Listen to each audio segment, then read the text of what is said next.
반갑습니다. 우리 모든 성도님들이 축복의 문을 들어가는 은혜가 있기를 원합니다. 또 우리 청평 우리 동네 오신 거 환영합니다. 혹시 먼저 오신 분들 중에 혹시 이 가평에 사시는 분들 계세요? 한 분 안 계시네요. 그러면 우리 남양주, 경기도, 나는 경기도다.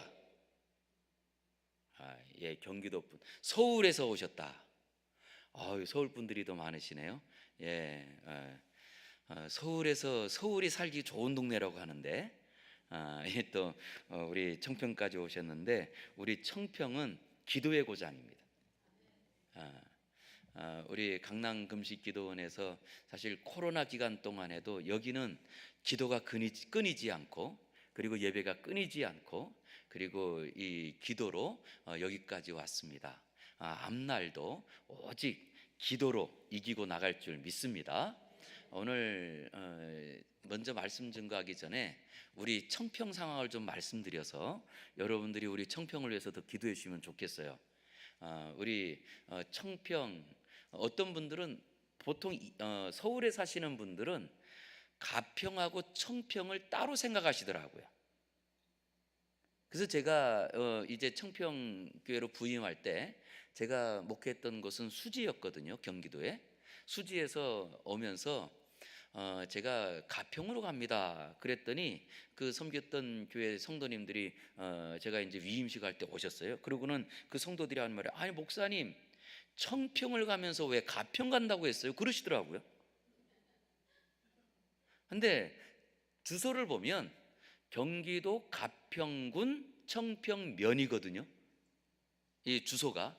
그러면 사실 제가 이 동네 이사 와가지고 제일 어색한 말 중에 하나가 지금까지 항상 시민 여러분 그랬거든요.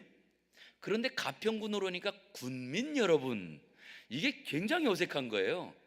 근데 지금도 우리는 청평면, 청평리 이렇게 됩니다. 이 이장님들이요, 굉장히 사실은 이장님들도 선거에서 뽑거든요. 어떨 때는 그 한 마을에서 이장님 되겠다는 분들이 한 세 분, 네 분 나오면요, 동네가 시끄러워요. 예, 그럴 정도로 사실은 이런 동네에 여기는 우리 청평을 지나서 가평으로 넘어가는 중간에 에덴이라고 하는 이단이 있습니다. 혹시 아시나요? 모르시면 꼭 여러분들 기억해 주세요. 요즘은 이 이단들이요, 자기들의 이단성을 감추어서 이름도 바꾸는데 벚꽃길 휴게소라고 합니다. 벚꽃길 휴게소. 그랬더니 예전에는 이 우리 가평 쪽으로는 교회에서 수련회를 많이 와요. 그런데 수련회를 많이 올 때 거기는 또 이 이단이 좋은 땅을 과거에 싸게 들어왔는데, 이 에덴이라고 하는 이단은요, 에덴성회라고 하는 이단은 과거 박태선 씨가 그 하나 있었잖아요. 박태선을 통해서 무슨 이단이죠? 신앙촌, 다른 말로 전도관. 예, 거기에서 배운 사람이 나와가지고 차린 이단이 이 에덴이거든요. 에덴성회라는. 그 안에 들어가면 뭐 건물들을 어마어마하게 지었습니다. 하고 그 앞에 주차장도 넓고, 그리고 건물이 크다 보니까 교회 분들이 에덴이라 그러고 보니까, 야, 여기는 교회에서 어느 교회 사나 보다. 그래가지고 거기서 밥도 사 먹고 휴게소 가고 그래요. 그래서 꼭 알려드리는 거예요. 지금은 에덴 휴게소라고 했는데 지금은 이름을 바꿨어요. 벚꽃길 휴게소라고. 이게 얼마나 심각하냐 하면, 이분들은 신앙촌 사람들이 신앙촌 하면 자기 재산을 다 팔고 그 안에 들어갔죠. 이 에덴성에도 마찬가지입니다. 그리고 재산을 팔고 그 안에 들어가서 그곳에서 같이 사는데, 지금은 한 마을, 그러면 우리는 리라고 그랬잖아요. 상천 사리, 이 상천 사리가 에덴성의 마을이에요. 그랬더니 이단이 이장이 됩니다. 그럼 여러분, 이게 얼마나 심각한 문제가 되냐면, 이장은 준 공무원이거든요. 이장은. 그래서 이장들의 모임이 있는데 그 이장들의 모임에서 이 사람이 만약에 뭐 이장 협의회 대표가 된다 그러면 이제는 가평군의 어떤 일들을 흔드는 사람이 되는 거예요. 이런 일들이 제가 보니까 시골 안에 이단들이 들어가서 한 집단 생활하면서 이렇게 만들어요. 그런가 하면 또 아주 유명한 이단이 또 있습니다. 통일교. 통일교라고 하는 이단은 우리 가평군 안에는 가평읍도 있고 청평면도 있고 저 산 쪽으로 설악면이라고, 강원도 설악이 아니고 경기도 설악이 있거든요. 그런데 여러분 그 양양고속도로를 쭉 타고 가다 보면 우리 설악 IC를 지나면서 옆쪽에 하얗게 세워진 백악관 같은 건물이 있고 또 그리고 박물관을 지금도 짓고 있어요. 그 위에 있는 백악관 같은 건물에는 문선명이 교주가 죽었는데도 그 문선명을 기념하는 박물관, 그리고 지금 그 밑에 또 하나를 건물 짓고 있는데 여기는 자기 스스로 문선명 자기 남편이 죽고 나니까 아들들하고 재산 싸움도 하고 그리고 또한 이 힘겨루를 하면서 그 안에서 통일교 안에서 좀 분란이 생겼거든요. 그럴 때 이 한 학자라고 하는 아줌마가 자기 스스로 독생녀로 등극을 합니다. 그래서 이제부터 나는 곧 하나님의 독생녀다 그러면서 지금 이 통일교는요, 그 설악의 땅 중에 지금 통일교는 우리 전국에도 땅이 굉장히 많은 거 아시죠? 설악면이라고 하는 그 동네 안에 아파트를 한 단지를 지었거든요. 그리고 또 지금 거기에서 아파트 또 한 단지를 또 짓고 있어요. 이렇게 이 통일교가 점점 세를 확장해 나가고 있고요. 그런 중에 우리 코로나 때문에 더 확실히 알게 된 신천지, 뭐 교회들마다 그래가지고 신천지 아웃 뭐 이런 거 붙여놓고 하는 교회들 많이 있죠. 예? 이 신천지는요, 이단 중에서도 이게 보통 이게 이상한 이단이에요. 왜냐? 에덴성회나 통일교는요 기존 교회로 들어와서 교회를 흔들거나 이런 일을 안 했어요. 그런데 신천지는요, 산옮기기 작전이라는 말을 쓰면서 교회 안에 추수꾼을 보내가지고 그래서 교회 안에서 다른 이상한 루머들을 만들고, 그 중에 교회를 흔들기 제일 좋은 루머가 뭘까요? 담임 목사님에 대한 거짓말. 이런 일들로 실제로는 우리 한국교회가 코로나 전에요 이렇게 신천지가 들어가가지고 작업을 해서 교회가 넘어간 데가 많아요. 그런 교회들이 사실은. 그러다가 코로나 때문에 신천지가 이단인 게 전국에 다 알려졌는데 이제 코로나가 좀 잠잠해졌더니요, 우리 청평은 그 이만희 별장 있는 동네거든요. 그리고 이만희가 죽으면 꼭 이단들은 따라가요. 문선명이를 따라서 자기도 기념관을 짓는다고. 우리 청평 역사 바로 옆에 오래된 공장, 폐공장이 있었거든요. 거기 3,000평을 사가지고 거기에다가 기념관을 짓겠다는 거예요. 근데 여러분, 내가 땅을 사고 거기다 건물을 짓는데 무엇으로 막죠? 막을 수 있는 법이 있나요? 법은 없는데 사람들이 모이면 막더라고요. 그래서 우리 기독교가 아마도 여기에도 우리 지금 뭐 교단을 따라서 교파를 따라서 장로교, 순복음 뭐 아니면 침례교, 성결교, 감리교 많을 거예요. 그런데 지금 마지막 때는요, 예수 그리스도, 교파 교단 따지지 않고 예수 그리스도 안에서 모여야 세상에 힘 있는 줄 꼭 믿으시기 바랍니다. 그랬더니 이런 역사를 저는 우리 가평에서 봤어요. 처음에 5년 전에 이만희가 땅을 사가지고 건축하려고 할 때 그 건축을 마을 주민들에게 다 속였어요. 뭐라고 했냐면 건물 조감도를 딱 갖고 마을 주민들에게 가가지고 이제 여기에 건물이 들어서면 이게 박물관이 될 건데 이 박물관에는 세계 각국의 귀중한 물건들을 갖고 와가지고 그러면 전국에서 사람들이 몰려와서 우리가 관광 명소가 될 거라고. 근데 알고 보니까 그 전 세계에서 귀중한 걸 갖고 오는데 누구 걸 갖고 오느냐? 이만희가 나가가지고 사온 거나 받아온 거, 그걸 전시하는 거예요. 그리고 이만희가 죽으면 거기에 그 기념관까지 그 안에 계획한 거예요. 그래서 마을 주민들하고 대처하기 시작하는데, 여기 모인 사람들이요, 마을 주민들, 그리고 우리 청평 교회 성도들뿐만 아니고 가평에 있는 여러 교회들이 같이 모여가지고 했더니 한 1,500명 정도가 모여가지고 시위를 하기 시작합니다.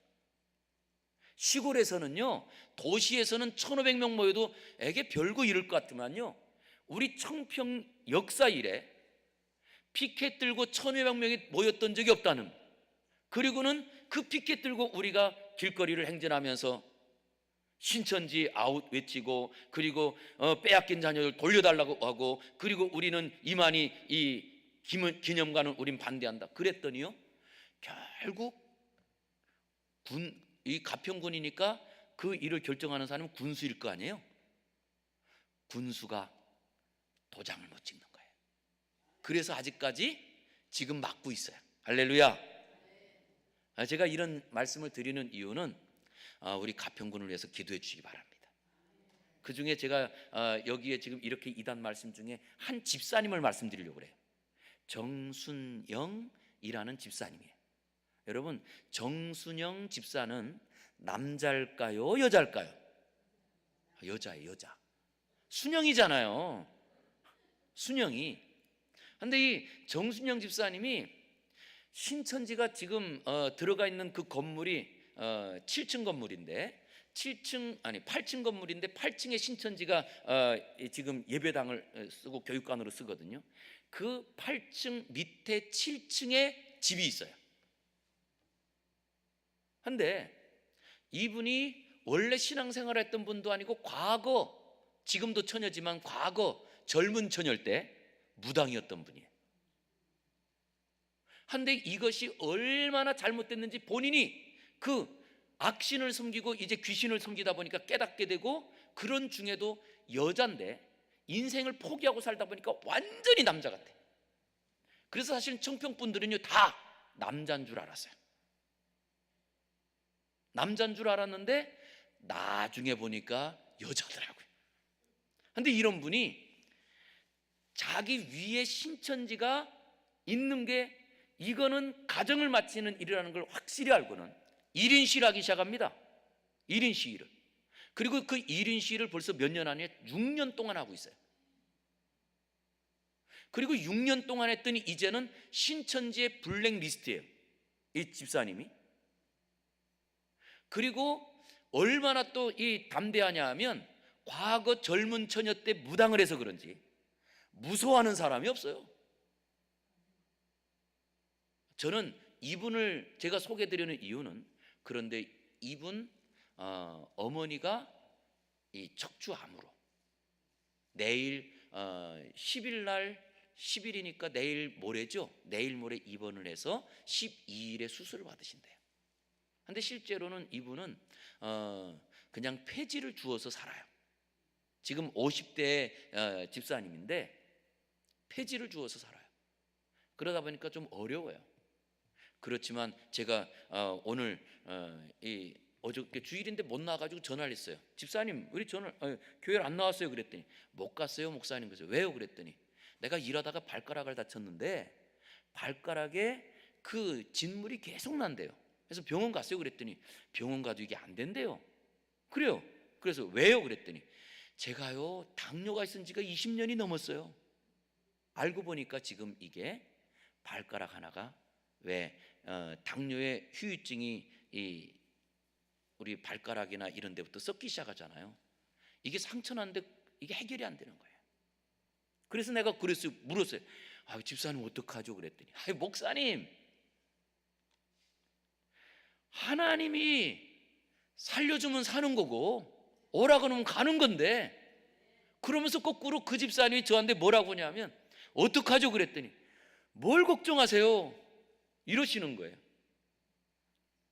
제가 그래서 생각날 때 여러분, 정순영 집사입니다. 신천지 1인 시위하면서 이분은 지금까지도 신천지에 신자만 나와도 막 그냥 발벗고 나서는, 사실 그분 때문에 대처를 잘하게 됐거든요. 그분을 위해서 기도해 주시면서 꼭 기억하시기 바랍니다. 사람이 살고 죽는 것은 하나님 손에 있는 줄 믿습니다. 예. 그래서 오늘도 이 자리에 올라온 우리 성도님들 중에 마음에 염려 있으신가요?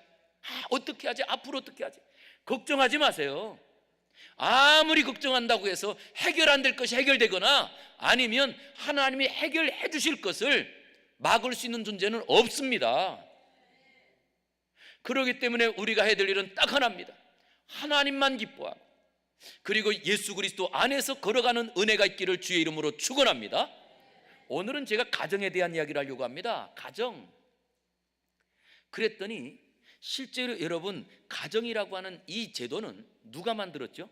가정은 하나님 만들었잖아요, 그죠?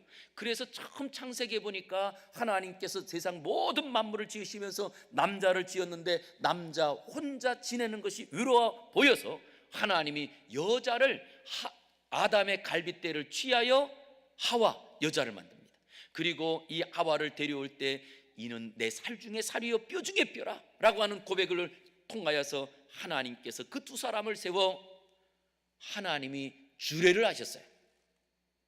사람이 그 부모를 떠나 연합하여 한 몸을 이룰지니라, 이렇게 말씀하시면서 가정이 출발됐어요. 그래서 이 땅에 있는 가장 기초가 되는 이 사회적인 공동체를 이룬 기초가 되는 가정은 사람이 고안한 제도가 아니고 하나님이 만들어서 우리에게 주신 제도예요.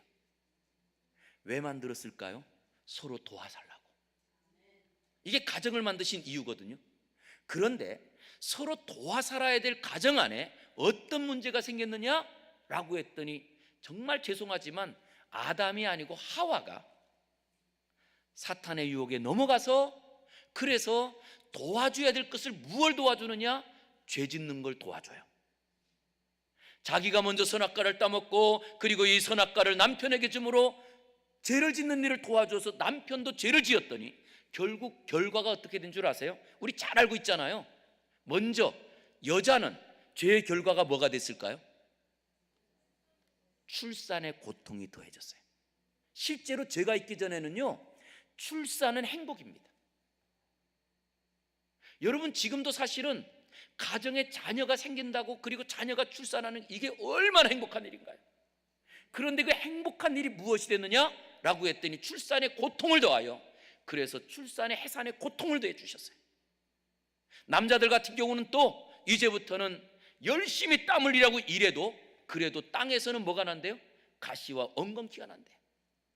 그러기에 우리가 이 땅에서 아무리 노력하고 살고 우리가 실수를 안 하고 잘해도 그래도 사업에 실패하게 되고요, 어려움 당하고 사는 것, 이거는 이미 기정된 사실이에요. 낙심할 일이 아닙니다. 왜? 이미 우리가 살고 있는 이 세상은 죄악 가운데 우리가 아무리 노력한다 할지라도 땅에서 가시엉겅퀴가 나는 것처럼 우리가 아무리 잘해도 그래도 사업에 어려움 당하게 되고 물질에 어려움 당하게 되고 이런 것이 우리의 삶이거든요. 그런 자리에 남자와 여자가 다 죄로 인하여 고통받는 자리가 하나 생겼어요. 그게 뭔지 아세요? 오늘은 가정의 이야기니까. 죄로 인하여서 남자와 여자가 같이 고통받는 게 하나 생겼어요. 우리 한번 찾아볼까요? 자, 창세기로 한번 가보겠습니다. 창세기 3장입니다.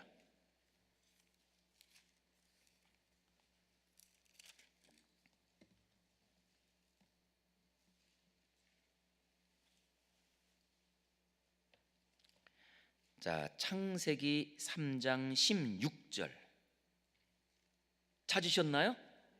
읽겠습니다. 시작.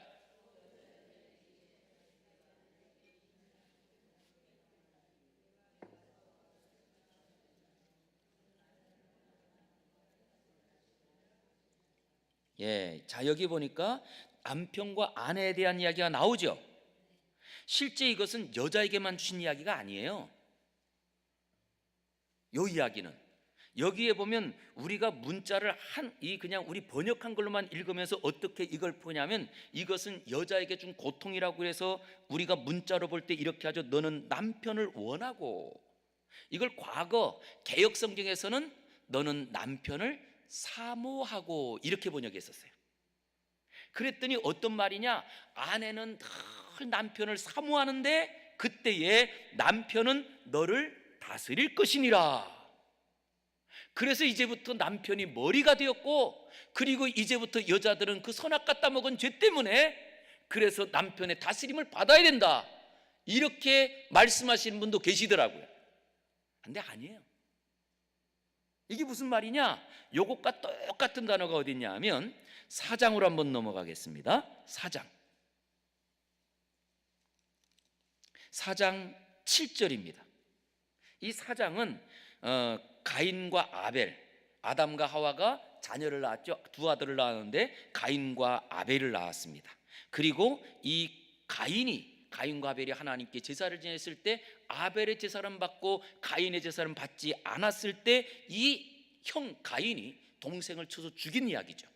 그때 주신 말씀인데요, 7절 읽겠습니다. 시작. 내가 선을 행하면 어찌 낯을 들지 못하겠느냐? 선을 행하지 아니하면 죄가 문 앞에 엎드려 있느니라.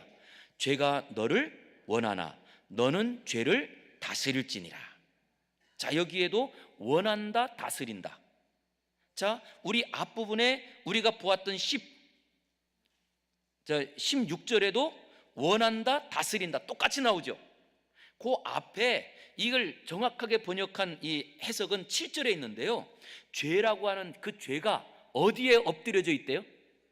문 앞에. 이게 무슨 말일까요? 왜 죄가 문 앞에 엎드려져 있죠? 이게 과거의 맹수와 사람과의 관계에 대한 이야기입니다.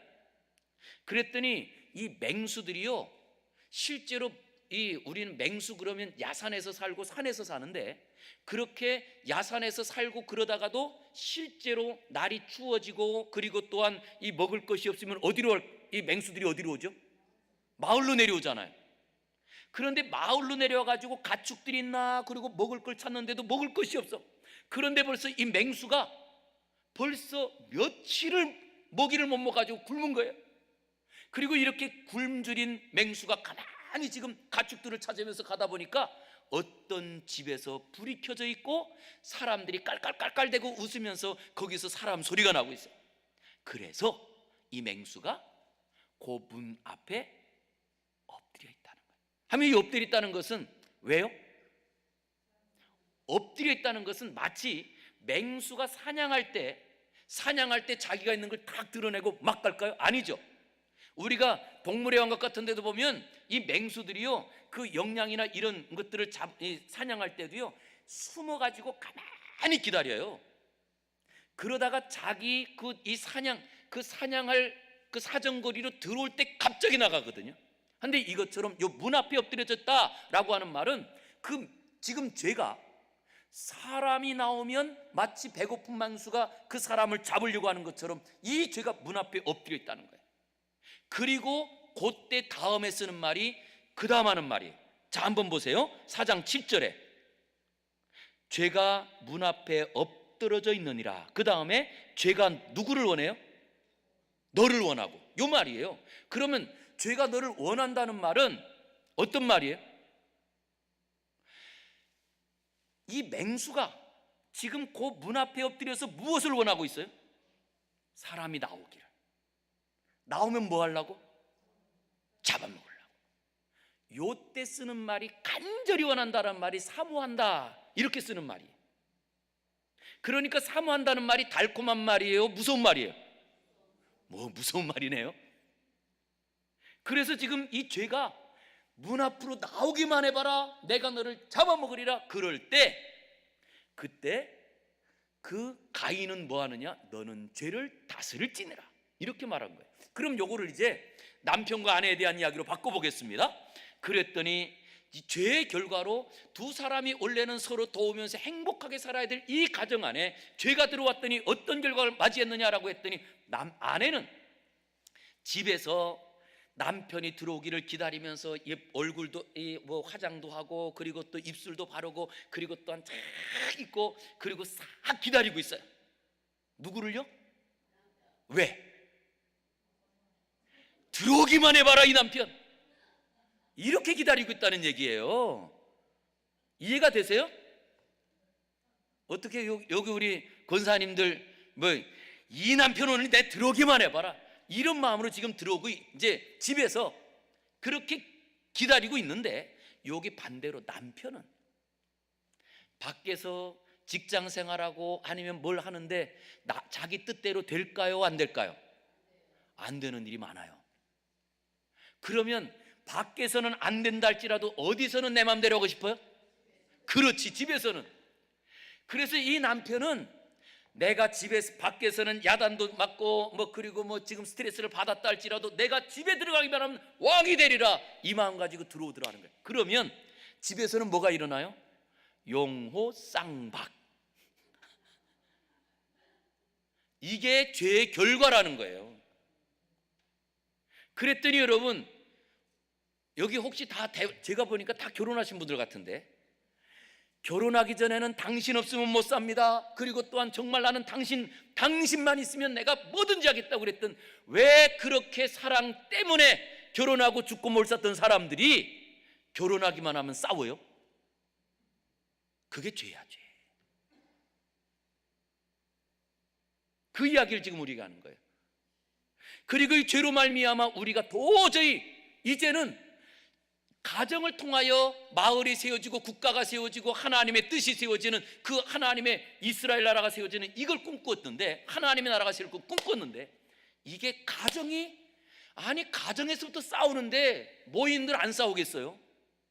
그래서 하나님께서 이제는 더 이상 가정으로서 그 역할을 못할 때 하나님이 만든 기관이 하나 또 있습니다. 하나님이 만든 기관, 예수님께서 죽고 부활하신 후에 만들어진 기관, 뭐죠?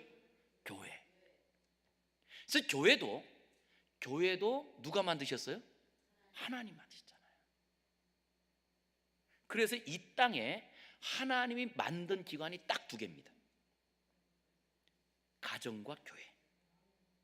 그랬더니 하나님께서, 그래서 예수님의 가족들 어머니가 찾아와 가지고 이제 예수님을 만나려고 할 때 예수님께서 뭐라고 하세요? 누가 내 어머니고 누가 내 가족이냐? 내 아버지의 뜻대로 행하는 사람이 내 가족이니라 라고 하면서 새 가족을 말씀해 주셨잖아요. 그래서 그 후에 예수님 죽으시고 부활하신 후에 예수님을 자랑하고 부활하신 예수님을 증거하면서 교회가 생겼거든요. 그랬더니 교회는요, 언제 교회가 생겼는지 꼭 여러분 아셔야 돼요. 교회는 예수님 믿는 사람의 공동체라고 하죠. 정확하게는 예수님의 부활을 믿는 사람들의 모임이에요. 예?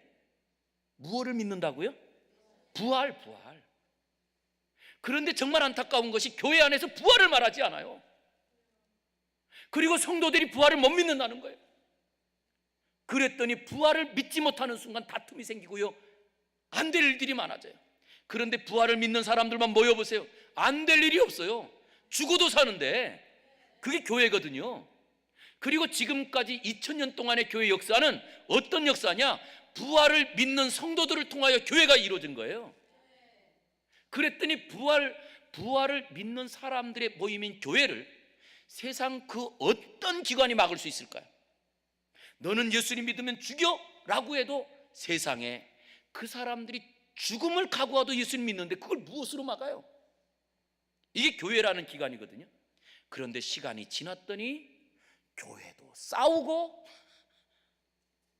가정도 싸우고, 이거 어떡하죠?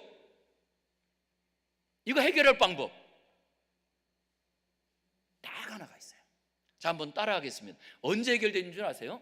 자, 교회가 그 싸우는 문제, 다투는 문제, 그리고 교회 안에서 점점 세상적으로 바뀌어지는 것을 이게 회복되는 교회다운 교회가 되려면 반드시 뭐가 있어야 되느냐? 따라하겠습니다. 가정 같은 교회. 그러면 돼요. 그래서 하나님이 두 개의 기관을 만드신 거예요. 자, 그럼 거꾸로 가정이 정말 행복한 가정이 되려면 어떤 가정이 되면 될까요? 그렇죠. 교회 같은 가정이 되면 되는 거예요. 그랬더니 교회 가는 일은 뭔가요?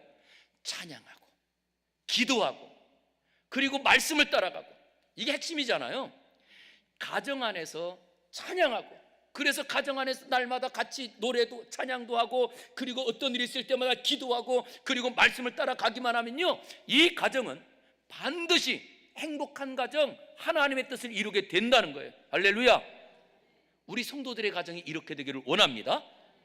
그런데 여기서 이번엔 거꾸로 정말 교회가 힘 있는 교회가 되고, 그리고 세상 어떤 자리에 가도 세상에 빛을 발하고 세상의 소금으로서의 맛을 내는 그런 가정이, 아니, 교회가 되려면 반드시 교회는 가정 같은 교회가 되어야 합니다. 실수하는 것 있을 때 덮어주고, 그리고 부족한 것이 있을 때 같이 도와주고. 이게 언제 어디서 돼요? 가정은 하잖아요. 그랬더니 가정 안에서는 누가, 저희도 아이가 셋이 있어요. 근데 이 아이들이 벌써 애들이 조금 커가지고 지금 첫째가, 저희 집에 셋이 있는데 첫째가 몇 살 될 것 같아요? 우리 여기 안경 쓰신 우리 중학생. 고맙습니다. 29. 뭐 이렇게 놀래요?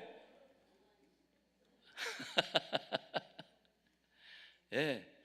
그래도 저도 아주, 여기 보니까 저보다 연배 많으신 분들 훨씬 많겠지만 저도 벌써 이제 꺾어진 50 후반 때거든요. 근데 첫째가 29이면 둘째는 몇 살? 25, 아니 27. 그 다음 막내는 몇 살? 25. 그래서 딱 2년 터울로 셋이 있거든요.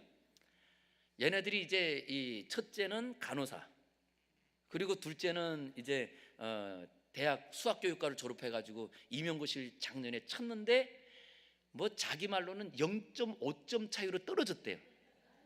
그래도 내가 그랬어요. 야, 0.5점으로 떨어지나 10점으로 떨어지나 똑같지 뭐. 그랬더니 아주 속이 그냥 이제 이 둘째가 아들이에요. 그리고 막내가 이번에 이제 대학을 이제 올해 졸업을 했어요. 근데 대학 졸업하면서 이 딸이 성악을 하거든요.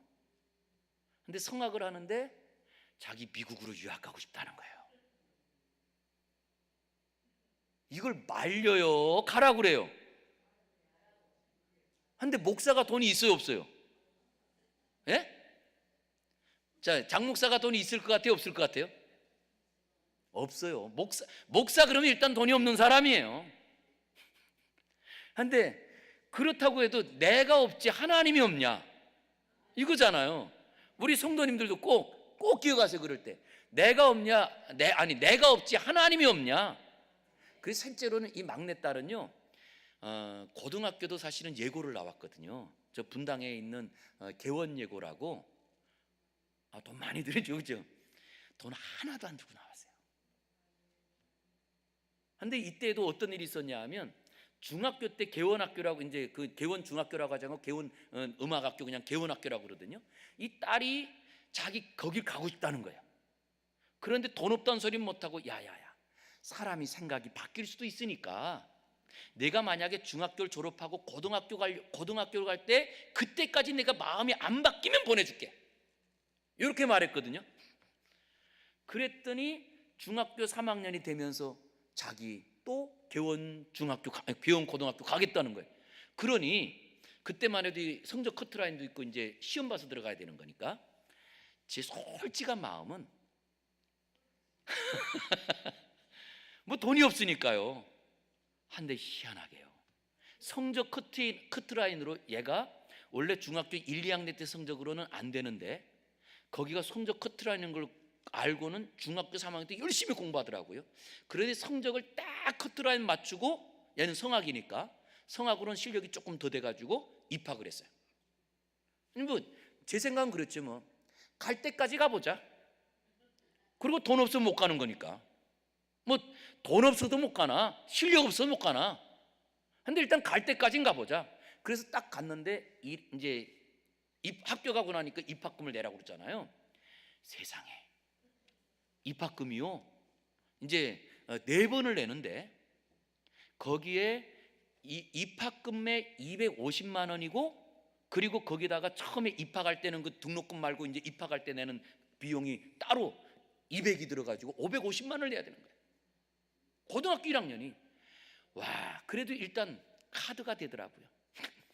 그래서 카드를 딱 내놓고 일단 이게 이제 1사분기라도 다녀보자 했는데, 이 딸이 엄마 이제 아빠가 돈이 없는 거 아니까 그 뭐 장학 뭐 이런 걸 다 신청했는데, 그 중에 현대차에서 운영하는 예술 장학생 모집하는데 여기에 그 장학생으로 발탁된 거예요.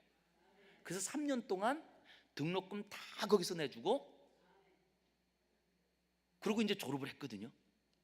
그리고 대학을 딱 갔더니 제가 첫째, 둘째, 셋째가 다 대학생일 때가 있었어요. 3명이다.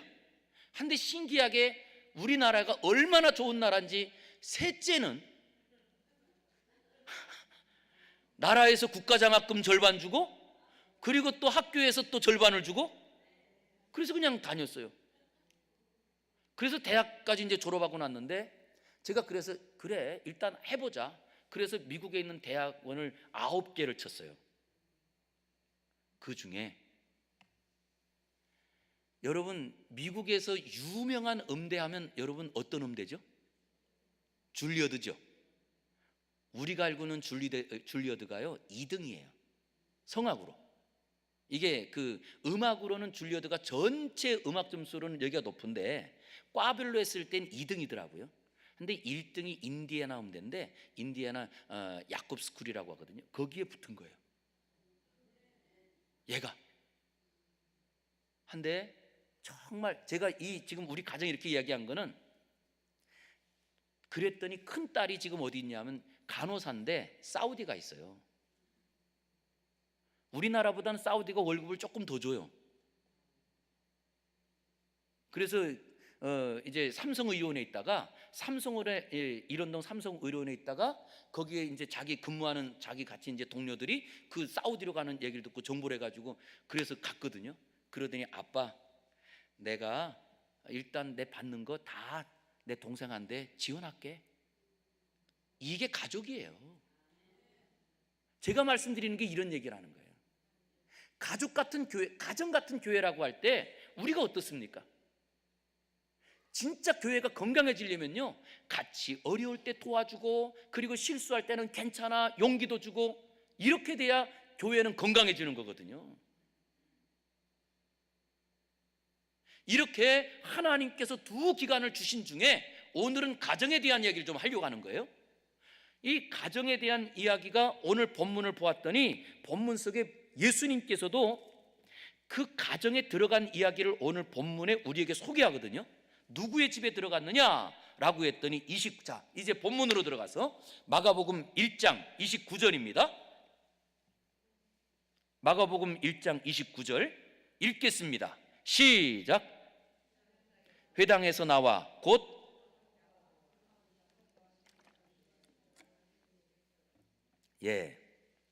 자, 여기 누구의 집에 들어갔대요?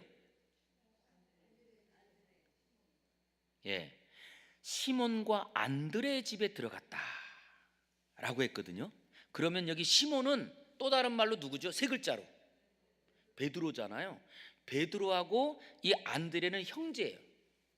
그러니까 형제 중에 베드로가 형이고 안드레가 동생이니까 베드로의 집이에요. 근데 이 베드로는 누구죠? 라고 했더니, 베드로는요 예수님의 수제자예요. 그것도 예수님 처음 만날 때 그가 밤새도록 고기를 잡아서 한 허탕을 치고 정리하려고 할 때 예수님께서 배를 띄우자, 그리고 이제는 배를 깊은 데로 가자, 그리고 깊은 데로 그물을 던지자 라고 할 때 정말 피곤해서 집에 들어가고 싶지만 예수님 말씀에 의지해서 그물을 던졌더니 그물이 찢어질 정도로 고기가 잡힌 것을 경험한 베드로. 그때 베드로가 무엇할까요? 그때 했던 고백이 주여 내가 죄인입니다, 나를 떠나소서 라고 하면서, 그 베드로가 예수님 내가 죄인이라고 고백할 때 예수님께서 이제부터 너는 고기 잡는 어부가 아니고 사람 낚는 어부가 될 것이니 나를 따르라. 그때 베드로가 배와 그물과 그리고 집과 부모를, 가족을 버려두고 예수님을 따른 사람이 베드로입니다. 오늘 이야기는 그 집에 들어간 거예요. 그러면 우리가 생각할 때에는 이쯤 되면 아니 베드로가 지금 예수님을 따라가는 자리에 먼저 그렇게 그물이 찢어질 정도로 고기를 잡으시는 예수님도 보았죠. 그리고 또 어떤 일을 보았느냐, 오늘 우리가 읽은 본문 앞부분에 보니까 한 회당에 들어갔다가 나와서 거기 들어간 거거든요. 근데 회당이 어디냐면 가버나움 회당인데, 이 가버나움 회당에 들어갔더니 귀신 들린 사람이 있었던 거예요. 그것도 귀신 들린 사람을 항상 뭐라고 말하느냐라고 했더니, 성경은요, 귀신 들린 사람 앞에 귀신은 무슨 귀신일까요? 더러운 귀신. 그리고는 이 더러운 귀신 들린 사람, 오히려 이 귀신이 예수님의 정체를 알아보고, 그리고 당신이 아직 때가 아닌데 어떻게 왔습니까? 라고 하면서 오히려 이 회당에서 시끄럽게 할 때 예수님께서 말씀으로 그 귀신 들린 사람에게서 귀신을 내어 쫓은 이 사건까지 경험한 사람이 베드로예요. 그런데도 그렇게 예수님을 따를 때 열정적으로 자기의 직업도 포기하고 가정도 포기하고 따르는데도 불구하고 그 베드로의 집에 문제가 있더라는 거예요. 우린 가끔 이런 생각합니다. 내가 예수님 따라가기만 하면 우리의 문제가 다 해결되겠지, 자녀의 문제도 해결되겠지. 오늘 본문에 보니까 그 베드로의 집에 어떤 일이 있었느냐? 30절에 보니까 베드로의 장모, 시몬의 장모가 무엇으로요? 열병으로 누워 있었대요. 근데 이 이야기는 지금 이 열병으로 그냥 그때 잠깐 아픈 게 아니에요. 정황들을 보면 이 베드로는 베드로의 장모는 지금 그 열병으로 이걸 치료하고자 애썼는데도 그게 해결되지 않고 오랫동안 이 열병을 안고 살아가는 이런 여인이었던 거예요. 그런 자리에 베드로는 예수님께 자기 장모님의 아픈 거를 말하지 못합니다. 이게 사역자의 정신이거든요. 그래서 우리 여기도 혹시 사역자가 계시다면 어떠신가요? 교인들이 누가 아프다, 그리고 또한 교인들의 가정이 어렵다, 그러면 얘기 다 해요. 우리 같이 기도해 줍시다, 우리 같이. 그런데 정작 우리 집에 아픈 일이 생기고 그리고 내게 어떤 일이 있을 때 이걸 사실 얘기하지 못해요. 오늘 베드로가 그런 거예요. 예수님을 따라가고 그리고 예수님을 누구보다도 열정적으로 따라가는 그 자리에 자기 집에 지금도 이 장모님이 아파 있는데도 불구하고 말하지 못하는 자리에 오늘 누가 있었느냐? 30절에 보니까 사람들이 곧 그 여자에 대하여 예수님께 여짜오는데, 그래서 우리 꼭 중요한 게 있어요. 잘 만나야 돼요. 진짜 모든 사람은 언제 행복을 누리느냐? 잘 만나면 행복을 누려요. 그래서 우리가 자녀들을 위해서 기도할 때도요, 하나님 이 자녀 좋은 직업 주시고 뭐 이런 거 기도 안 해도 돼요. 제가 보니까 하나님께서 자녀들이 태어날 때 분명히 얘네들이 갈 길은 정해주신 것 같아요. 기도할 것이 딱 하나 있다면 좋은 만남 달라고. 그랬더니 좋은 만남만 허락해 주시면 어려운 가정에서도 오히려 용기를 내서 서로 격려하면서 힘있게 살아요. 그런데 잘못 만나면요, 좋은 환경 속에서도 지옥을 경험하고 살아요.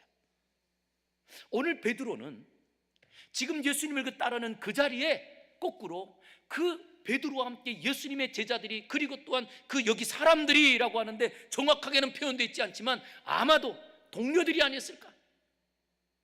그 앞에 이렇게 소개했거든요. 29절에는 누가 같이 갔느냐라고 했더니 그 앞에 소개하는 사람이 있었죠. 야고보와 요한과 함께 베드로의 집으로 들어갔는데, 그때 그 집에 베드로의 장모형이 열병으로 있는 그것을 누가 말하느냐라고 했더니 베드로는 예수님 앞에서 오히려 자기의 문제까지 해결해. 예수님 지금도 피곤한데 힘든데, 그렇지만 오히려 주변에 있는 사람들이 오히려 이 어려운 이야기를 말합니다. 그랬더니 보세요, 예수님께서 31절 나아가사 그 손을 잡아 일으키니 열병이 떠나고. 할렐루야. 그래서 여러분들 오늘도 꼭 해야 될 것은 열병 고쳐주세요, 아니면 또 이거 문제 해결해주세요, 이게 고민이 아니에요. 진짜 우리의 고민 뭔지 아세요? 그것이 해결되었을 때 주님을 섬기게 해주세요. 이게 중요한 거거든요. 그런데 오늘 그 베드로의 장모가 자기의 열병이 나음받았더니 그때 어떻게 하죠? 31절 여자가 그들에게, 누구에게요? 예수님과 제자들에게 무엇했대요? 수종드니라. 수종든다는 말은 뭔가요? 섬기더라는 거예요. 이걸 보니까 이 베드로의 집안 분위기는 베드로가 예수님을 따를 때부터 이 베드로의 집안 분위기는 다 같이 예수님을 따르는 베드로를 응원하고 지지하는 분위기였던 거예요.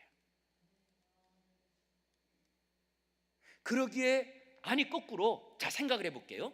이 장모가 지금 자기가 누워있고 아파서 누워있는데 그런데 이 사위라는 베드로가 예수님을 따라간다고 따라가면, 그리고 그걸 반대했더라면 예수님이 그 집에 들어온다고 할 때 이 장모가 어떻게 할까요? 어떻게 들어오냐고 우리 집에, 야단하지 않을까요? 그런데 거꾸로 옵니다. 오늘 이 한 단어가 우리에게 알려주는 이 집안 분위기가 어떤 분위기였느냐? 정말 이 가정이 어렵고, 그리고 또한 베드로가 고기를 잡아야지만 이 가정이 생계를 누리는 그런 가정임에도 불구하고 이 가정이었던 베드로가 예수님을 따른다고 할 때 오히려 지지해 주는 가정, 그리고 그런 자리에서 아직 그 가정에는 해결되지 않는 문제가 있는데도 불구하고 오히려 예수님 오는 것을 맞이했던 가정. 그랬더니 이 장모가요, 자기가 열병에서 고침받자마자 일어나서 하는 일이 거꾸로 제일 먼저 그 예수님과 그 제자들을 수종들더라는 거예요. 저는 우리 성도님들의 가정이 이런 분위기가 되기를 주의 이름으로 축원합니다. 여러분, 교회는 부흥하는 것이 교회이면 좋겠잖아요. 그럴 때 여러분, 교회가 부흥하는데 제일 중요한 게 뭔지 아세요? 담임 목사님의 설교? 중요해요. 사실 담임 목사 설교도. 그런가 하면 또 중요한 게 뭘까요? 옆에서 성도들이 참 새로운 성도들을 관심 갖게 하는 거? 이것도 중요해요. 제일 중요한 게 있어요. 따라하겠습니다. 중요한 거는 분위기다. 뭐가 중요해요? 분위기. 이 지금 베드로의 집안은 그런 어려운 가정 가운데도 베드로가 예수님 따라가겠다고 하는데도 박수 쳐주는 가정, 그리고 또한 그 가장이 예수를 따르는 자리에, 아니 집안은 얼마나 어려웠겠어요. 그런데도 예수님께서 들어온다고 할 때 그 예수님을 맞이하는 가정, 그리고 예수님께서 그 여인을 고쳐주셨을 때 오히려 예수님께 수종드는 가정, 이게 베드로의 가정이었던 거예요. 왜 이 베드로가 예수님의 수제자로 이렇게 정말 우리에게 교회를 세우는 그런 귀한 역할을 하느냐? 그 뒤에는요, 그런 분위기가 받쳐주는 가정이 있었던 거예요. 그런데 거꾸로 합니다. 말씀대로 살고, 그리고 또 하나님 뜻대로 살겠다고 할 때마다 너만 신자냐? 남편이 우리 11조 제대로 합시다 그러면 우리가 먹고 살기도 어려운데 무슨 11조? 이런 가정의 분위기라고 한다면 우리가 정말 열심히 하고도요, 거꾸로요, 돌아오는 것은 쪽박일 거예요. 중요한 게 분위기거든요. 그런데 여기 더 중요한 예가 있습니다. 이 당시에는요, 예수님 당시를 소개할게요. 예수님 당시는 로마가 지배하던 때입니다. 그리고 이 로마의 지배를 받던 때에 그 당시 백성의 장로라고 하는 지도자들은 자기 배불리게 바빠가지고 땅을 더 많이 사서 지주들이 많았고, 그리고 백성들을 외면하면서 보통 농사를 지으면 농사를 지은 것에 그 세금을 얼마를 걷어갔느냐? 약 12%에서 15%의 세금을 걷어갔대요. 그러면 12%에서 15%라고 하면, 그러면 지금 내가 농사를 짓을 때 10가마니 짓을 때 한 가마니 반 정도를 세금으로 내야 되는데, 그때 로마가 갖고 가는 건 이 10.5%인데 그때 세리들이 세금을 걷는 것은 약 20%에서 30%의 세금을 걷었답니다. 세리들이.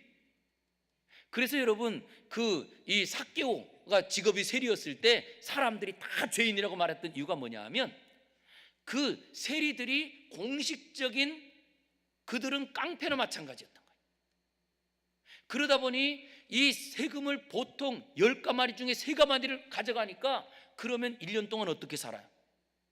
이런 일들의 착취가 벌어지다 보니까 사람들이요, 야 농사 져봤자 뭐하냐? 세금 걷어가고 나면 우리 먹을 것도 없는데, 그러면서 거꾸로 농사 짓지 않는 사람들이 많이 생겼대요. 그러다 보니 우리가 예수님께서 들판에서 말씀 전하고 그럴 때마다 거기에 뭐 5천 명 뭐 이렇게 모였다는 이야기가 그럴 정도로 이제는 그냥 손을 놓고, 차라리 농사 짓고 열심히 일해가지고 빼앗길 것 같으면 차라리 안 하지, 이런 사람들이 많던 분위기에, 그런 자리에 그들이 거꾸로 합니다. 당시 제사장들이 있고 성전도 있고 마을마다 회당도 있음에도 불구하고 육신의 문제가 해결되지 않으니까요, 영적인 문제도 해결되지 않는 거예요. 이게 그 당시 예수님 당시의 분위기거든요.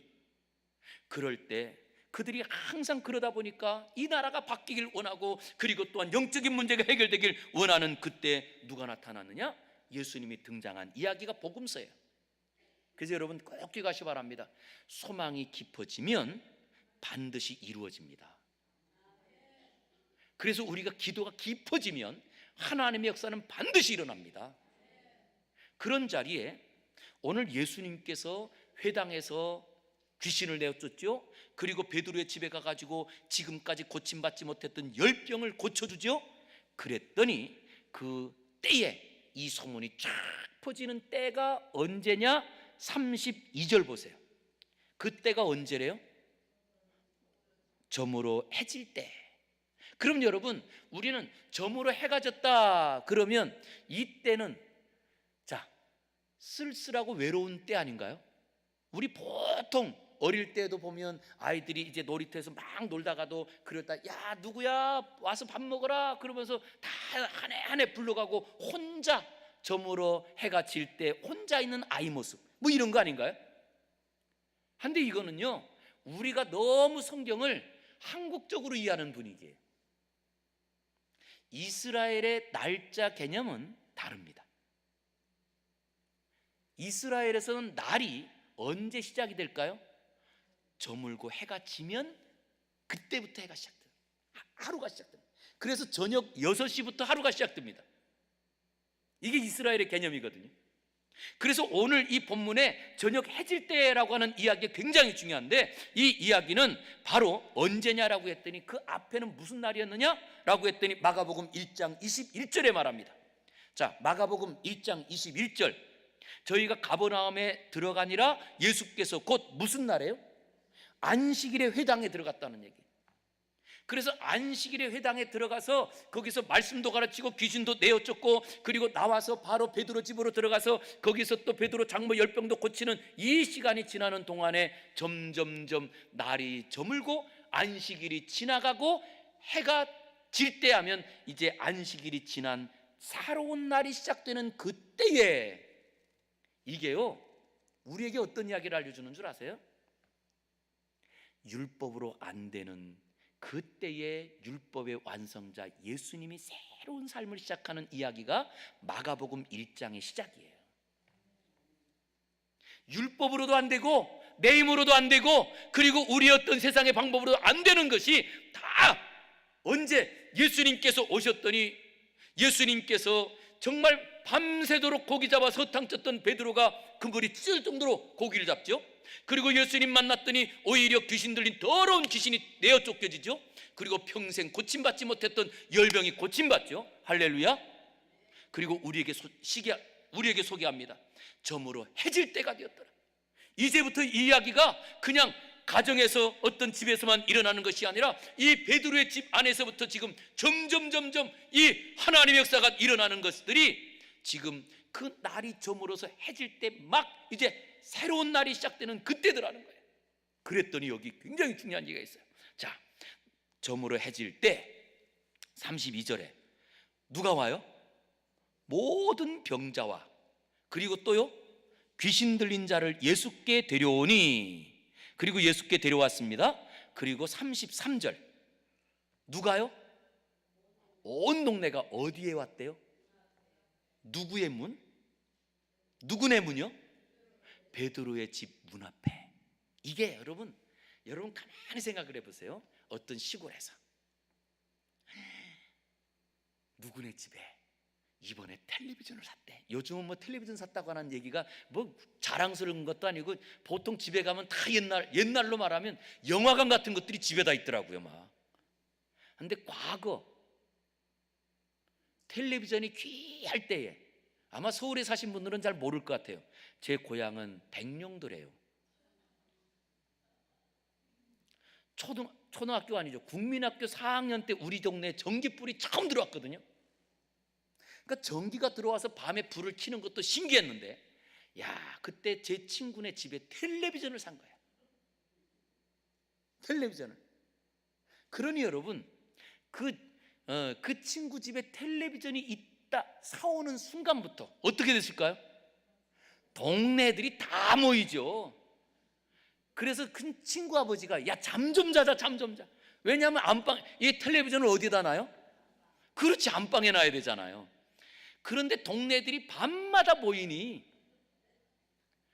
그리고 그렇게 해가지고 이제 저녁 때가 되면 애들이 하나하나 모여가지고 저녁 먹으면 다 그 집으로 모이니까, 그러니까 이 친구 아버지가요, 한 번은 너무 불편하고 힘들었는지 다 내쫓았어요. 그 다 내쫓으니까 애들이 어디 있을까요? 문 앞에서 소리라도 들으려고. 이런 이야기예요. 오늘 베드로의 집에, 아니, 예수님이 들어갔더니 지금까지 해결되지 않고 그 집안에 그 어려웠던 그 장모 열병이 고침받았대 라고 하는 이야기가 동네 소문들이 막 나기 시작하면서, 야, 예수님이, 아니, 회당에서는 귀신도 고쳤대 라고 하니까 귀신 들린 사람들이 몰려오죠. 그리고 또한 거기에 점점 많은 사람들이 몰려오는데 온 동네 사람들이 베드로의 문 앞에 가득 모였더라는 거예요. 왜? 그 집안에 무슨 일이 났거든. 그러면 그 집안에 왜 그런 일이 났죠? 딱 하나입니다. 예수님이 들어가셨더니. 할렐루야. 저는 우리 성도님들이 오늘 우리가 이렇게 기도원에서 기도하고 성령 충만하여 그리고 가정으로 들어갈 때에 성령 하나님이 함께 하시기를 주의 이름으로 축원합니다. 들어가는 순간 역사가 일어나는 거예요. 그랬더니 이번에는 거꾸로입니다. 와, 이 베드로의 집에 장모님이 고침받고, 그리고 또한 그 예수님이 이걸 고쳤다는 이야기가 퍼졌더니 온 동네 사람들이 와가지고 문 앞에서 보고 싶은 거예요. 이것이 성도들의 가정이 되면 얼마나 좋겠어요. 예? 우리 가정, 여러분, 그래서 우리는요, 제일 중요한 게 꿈꾸고 살아야 돼요. 저는 솔직히 꿈을 많이 꿉니다. 아니, 잘 때 꾸는 꿈이 아니에요. 자녀들 보면서 꿈을 꿔요. 그랬더니요, 이거는 좀 자랑 좀 할게요. 2주 전에 27살 난 아들이, 아빠, 엄마하고 잠깐 좀 뵙고 싶어요. 그래요. 왜? 그랬더니, 글쎄요, 세상에 결혼할 애를 데리고 왔어요. 이거 박수 쳐야 되는 거예요. 이게 여러분, 요즘 자녀들이요, 27살 난 아들이라니까요. 30 넘은 아들이 아니고. 얼마나 기쁜지 막내딸 대학원 간 것보다 더 기뻐요. 예. 왜냐하면 막내딸은 저거 대학원 합격하자마자 저거 등록금 어떡하냐 걱정되잖아요. 뭐 미국에서 제일 좋은 대학원이라 할지라도, 예, 감사하면서도 걱정이잖아요. 근데 이 아들이 데리고 간 그 며느리가, 아직 며느리 아니죠.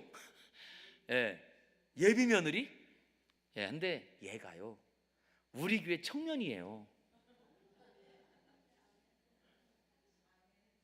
옛날에는, 야, 교회가 연회당이라고 그러고 제발 교회에서 연회 좀 했으면 좋겠어요, 애들이. 근데 그런 자리에 얘가 또, 세상에, 선교사님 딸이거든요. 그런데 또 중요한 게 있어요. 얘가 이 선교사님 딸로, 이제 이 선교사님이 이제 외국에서 선교하시다가 이제는 국내 사역하라 해서 들어와서 우리 동네 쪽에 이제 집을 하나 이제 계시는 동안에 이 딸이 자기도 자기 고향 교회 같은 데를 좀 하나 정하고 싶어서 찾다가 우리 교회로 온 거예요, 작년에. 근데 그렇게 작년에 와가지고 이제 청년부 활동을 열심히 하는 중에, 그래도 선교사님 딸이 오니까 목사가 궁금하잖아요. 그래서 한번 불렀어요. 그래서 어떻게 왔냐, 넌 어떻게 자랐냐. 얘가요, 기가 막힌 거예요. 저 장신대에서 올겐을 전공하고, 그리고 영어는 또 아주 외국에 살았으니까 유창하고, 그리고 신앙에 대한 게 얼마나 똑부러진지 자기가 자기 고향 같은 고향 교회 같은 걸 정하기 위해서 스스로 찾아와 가지고 열심히 하는 걸 보면서 우리 와이프가 그러더라고요. 여보, 저런 애가 우리 며느리 되면 딱 좋겠다. 그랬더니 말대로 되는 거예요. 예? 그래서 여러분, 말도 허투루 하면 안 돼요. 한데 저는 꿈을 꾸는 이야기가, 이 막내딸 같은 경우는 제가 아까 개원여고 말했잖아요. 개원에 실제로 얘가 대학에 개원 고등학교에 들어가 가지고 2학년 3학년 때까지 실기로 1등만 해요. 얘가 하니까 그 가르치는 선생님도 서울대 음대를 나온 선생님이었는데, 야, 내가 서울대 못 가면 가래가 없다, 우리 학교에서는 그랬거든요. 얘가 늘 그 얘기를 들은 거예요. 그런데 정작 시험을 딱 쳤는데 자기를 한 번도 이겨보지 못했던 2등 애가 서울대 합격하고 자기는 떨어진 거예요. 그래서 얘는 이제 이화여대 나왔어요. 근데 이화여대도 좋잖아요. 그런데도 이 딸은 서울대만 어릴 때부터 자기 고등학교 때 그렇게 들었으니까, 그래서 반수를 하고 또 시험 쳤는데 또 떨어져요. 그러니까 또 한 번 해보겠대. 그래서 반수를 또 했는데 또 떨어져.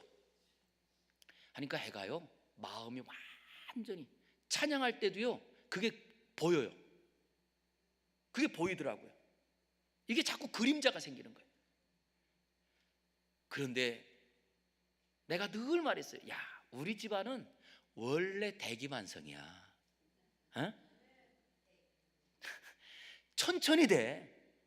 그러다가 이번에 대학원을, 그것도 미국의 이제 인디애나 음대가 이 서울대들도 못 가는 데거든요. 그런데 거기를 대학원을 딱 합격하고 나니까요, 얘 마음에 구겨졌던 게 다 펴진 거예요. 언제 되는 줄 아세요? 꿈을 꾸세요. 제가 말씀드리는 거예요. 기도하는 자리는 뭐 하는 자리냐? 요청하는 자리가 아니고요, 꿈꾸는 자리예요. 제발 여기서 가정에 대한 꿈 꾸시기 바랍니다. 그리고 교회에 대한 꿈과 앞날에 대한 꿈을 꾸시기 바랍니다. 그랬더니 하나님께서는 그것을 이루어주시는데, 이 베드로의 가정에 예수님이 들어갔더니 문제가 해결되고 동네 사람들이 다 문 앞에 있는데, 성경에 보니까 이렇게 말하더라고요. 따라하겠습니다.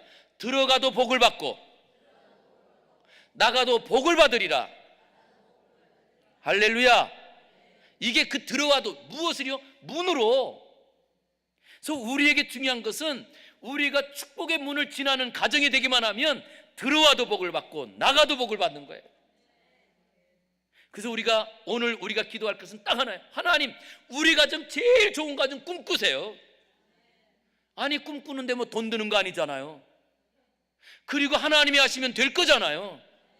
그런데 왜 우리가 기도하면서, 예수님의 이름을 하나님 앞에 기도하면서 왜 꿈을 꾸지 않나요? 가정을 꿈꾸시고 자녀들 향한 그 비전을 꿈꾸시기 바랍니다. 그리고 꿈을 꾸고 우리가 나가기만 하면 하나님께서는 반드시 죽은 자를 살리시는 것처럼 우리의 모든 약한 어려움들을 바꾸어서 기적의 역사들을 써내려갈 줄 믿습니다. 저는 우리 성도님들의 가정에도 들어와도 예수님이 들어오심으로 복을 받고 예수님과 함께 나감으로 하나님의 역사를 경험하는 은혜가 일어나기를 주의 이름으로 축원합니다. 우리 고백을 가지고 같이 찬양 하나 하겠습니다. 원하고 바라고 기도합니다. 이 세상을 살아가는 동안에 나의 힘을 의지할 수 없으니 기도하고 낙심하지 말 것은 주께서 참 소망이 되심이라. 찬양합니다.